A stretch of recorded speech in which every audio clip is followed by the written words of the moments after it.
MightyKeef. I'm back, ladies and gentlemen. Well, back on this channel. I am so sorry again for kind of not being as diligent as I should be on this one. I just put out a skit on my main channel. If you haven't checked it out, go check it out. And I got two more about Dragon Age Veilguard coming out probably in the next 2 days. And then, well, yeah, one of those two are coming out in the next 2 days. And then the other one's going to come out about 2-3 days afterwards. But guys, just wanted to put some video, some content out on this.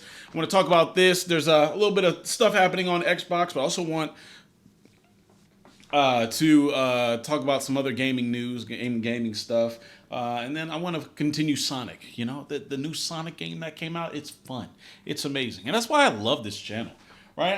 I can just kind of do what I want. You know, you guys know that the main channel is my main channel. All right? That's where the real career is. But here I can just kind of relax, sit back. There's no real script. I'm just kind of just talking to you guys. And when I play games, I'm kind of just playing and, you know, enjoy it. And though you can, while you're driving or I don't know, cleaning something up, you can just throw it on like a podcast or something. But anyways, good old Phil Spencer had a talk with Bloomberg earlier today, and he shared actually some pretty interesting stuff. And that's what I kind of wanted to go with today. As you can see, this gentleman on Twitter kind of did a great job of kind of breaking down all the points. Now, we're going to go over the article, but basically, right, Phil Spencer talked with Bloomberg, and they had questions about Xbox games. This is probably the most controversial thing that people were talking about earlier today. No red lines for Xbox games going to other platforms. The reason why that's controversial is because previously Phil had said that there was 4 games coming to Xbox, right? I can't remember which ones they were. It was Sea of Thieves and 3 other games, I think, that do not matter. And then people were always wondering, like, hey, is it going to be Starfield? Is it going to be Indiana Jones? Is it going to be yada, yada, yada, yada? And I believe in that interview, he said it's not going to be Starfield. And I also think he said it's not going to be Indiana Jones. Don't quote me on the second one. I know for sure he said not Starfield, but don't quote me on the second one. I might have to go and find that. But I'm pretty sure he said no Indiana Jones. I don't know if he said at that time or not, but if you guys know, let me know in the comments. However, he did say that was not an indication of things to come, meaning like Xbox isn't gonna be throwing all their stuff on PlayStation. Well, now that doesn't seem to be the case, unfortunately, and I'm gonna tell you why, unfortunately for me, or unfortunately later on. But yeah, a little people were upset about that because like you could have just simply said, hey. You could have just not said anything at all, right? Instead of saying, well, this isn't an indication of the future, clearly it is if you're now saying that there's no red lines for what Xbox game come over. Because that basically means anything. Halo can come over, Gears of War can come over. Now, I personally don't like that. I feel like console exclusives are important to the console ecosystem, the gaming ecosystem. I feel like exclusives create competition and a necessity or an incentive for you to buy a certain product over the other.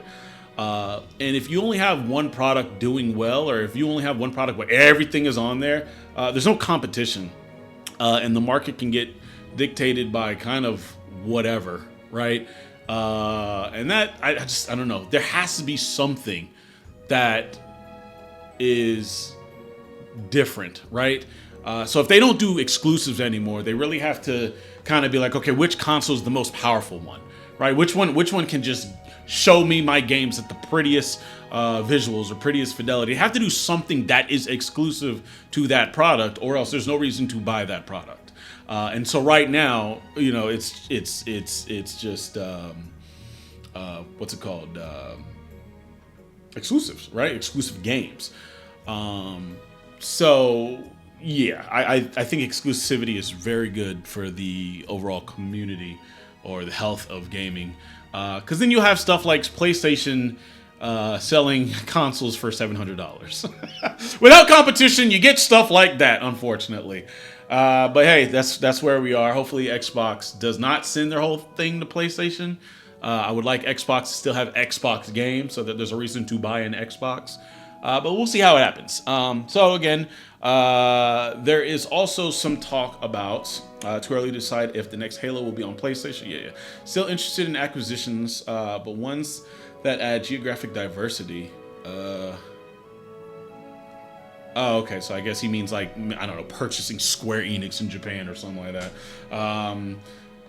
Now, they did say around here that the Xbox business is healthier now, which is good. So I don't know. This kind of contradicts this last point kind of contradicts this point, because the reason why it was so unhealthy was that they kept buying everything and they had to start laying off people left and right. Right? So it's like, maybe you shouldn't start acquiring everything again so that you don't have to lay off people, because that's what's happening. That's what happens when you buy all these companies. And it's not exclusive to Xbox, by the way. Same thing with Sony, same thing with any business that goes and just eats up another business. There's going to be layoffs, because there's going to be a lot of redundant jobs that's just costing the company money. And it's a company, they're gonna say no to stuff. You know what I mean? They're gonna say no to stuff that they feel is a waste of money, right? And so yeah, I think in order to keep the Xbox business healthy, possibly a sign there may be fewer layoffs. I think in order for this to happen, yeah, this can't happen. So yeah, but currently it's no longer, right? No, there's no acquisition currently in the works, which is good. Larger acquisitions off the table for now. Okay, yeah, I think that's fine. I think instead of trying to buy everything, work on what you have now, because they have a large amount of stuff to work with. Activision, Blizzard King, Bethesda, ZeniMax. Oh my God! Like they own, like Blizzard. Like, I mean, Microsoft owns everything. Like, they have such a plethora of things that they could do to kind of just do very well. Looking to improve the Xbox app works on current portable systems. Interesting. Okay, this is what I thought was also very interesting. An Xbox portable may come, but it's still a ways off. I never understood why big consoles went away from the mini console. Sony, apparently the PS Vita or the PS Go, whatever it's called, did terrible. Okay, I had a PS Portable. PS Portable, PSP. Never got the Vita, right? But the portable, I'm pretty sure did well. And there's no reason why it shouldn't do well. It's PlayStation games on the go. Like, there's no reason, as long as your library is good, there should be no reason why that doesn't work, right? Steam Deck is doing well. Asus ROG Ally is doing well. Obviously, Nintendo Switch is doing well. And that shit is like, that hardware is back in like 2015. All right, and it's still selling the most out of every console. There's no reason why you are in control of a multi-billion-dollar company and you somehow cannot make a portable gaming console work. They did this. What's it called? The new thing. I don't even remember what it's called now. The PS Portal. Cool. However, no, no. I as far as I know, I don't want anything to have to be connected to like internet or what's it called? The PlayStation has to be on. It should just be like your library of games are there, and you can play it literally anywhere you want without any type of requirements, right? Like a Nintendo Switch or like a Steam Deck. You can play your Steam Deck you don't even have to be connected to Steam. You can't play multiplayer games, obviously. I mean, sorry, you have to be connected to Steam. You don't have to be connected to Wi-Fi. You can't play, multiplayer games, but you can play your games, single player games. There's no reason why Sony couldn't do that, and there's no reason why Xbox shouldn't do it. As far as I remember, Xbox has never had a portable system, which is insane. You're Microsoft. You are money. Why have you not made this by now? That doesn't make any sense, but it looks like they're finally trying to do it. It's on its way. I don't know when it will be, but I mean, just think of what that could be, bro. You own everything now. Everything could be in the palm of someone's hand, of the consumer's hands. Also, start making World of Warcraft good on controller. Do like what Final Fantasy XIV did and bring World of Warcraft to consoles. I'm sure it will do well. I'm sure it will. But yeah, so that is something. But let's go and look to see a little bit further. I have the actual article up here. But let's read what he has to actually say. All right, so after releasing the first batch of Xbox games for Sony Group Corp, PlayStation, and Nintendo Co. Switch, Spencer is pleased with the results. Microsoft will do more of that, he said, and won't rule out any game in Microsoft's stable. I do not see sort of red lines in our portfolio that say, thou must not.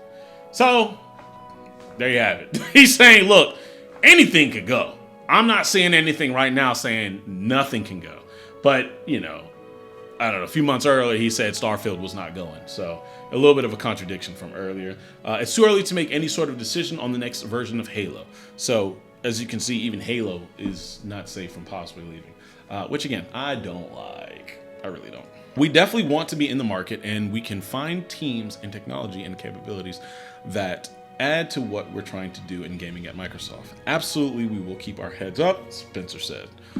Still, there's nothing imminent, and very large deals are probably off the table at present, as the company is spending a lot of time absorbing Activision Blizzard employees, he said. Okay, see, so they're stopping the spread, and they're focusing on what they have currently, which I think is an excellent idea.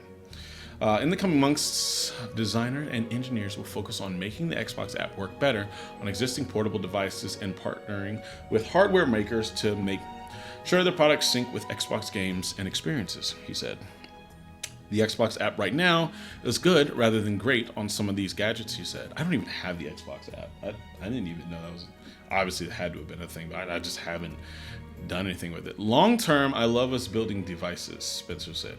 And I think our team could do some real innovative work, but we want to be informed by learning and what's happening now. Gotcha. So that's kind of some of the most important things that he has said. Again, I'll link the full article below. But yeah, guys, that's all I kind of wanted to talk about today. It seems like Xbox is trying their best to kind of like stay grounded. They got the stuff that they wanted to acquire. Now they're going to try to build on it. We'll see how that works. No signs of a showcase or I'm sorry, any more reveals as of right now, but they do. The key talking points is that key takeaways is that one, they're building on what they have instead of trying to expand more. Two, an Xbox Portable is on the way. Who knows how long? Could be 3-4 years from now.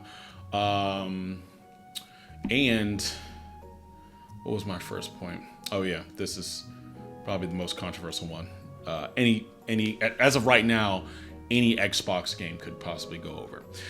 What I am a little shocked about is that there was no mention of a mid-gen version of Xbox. I don't know if it's been talked about already in the past. If it has, please let me know. But yeah, I haven't heard of like a Xbox Series X Pro or anything like that, and he didn't mention that also in this article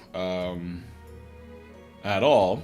So if it's not even mentioned currently, I don't think it would come out next year.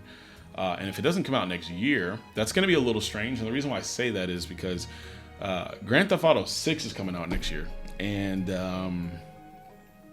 I don't know how well that's going to run on current gen. I've heard talks that it's going to be 30 FPS, and on current gen, it's like, you want the new games to be 60, right? You want the new games to be 60.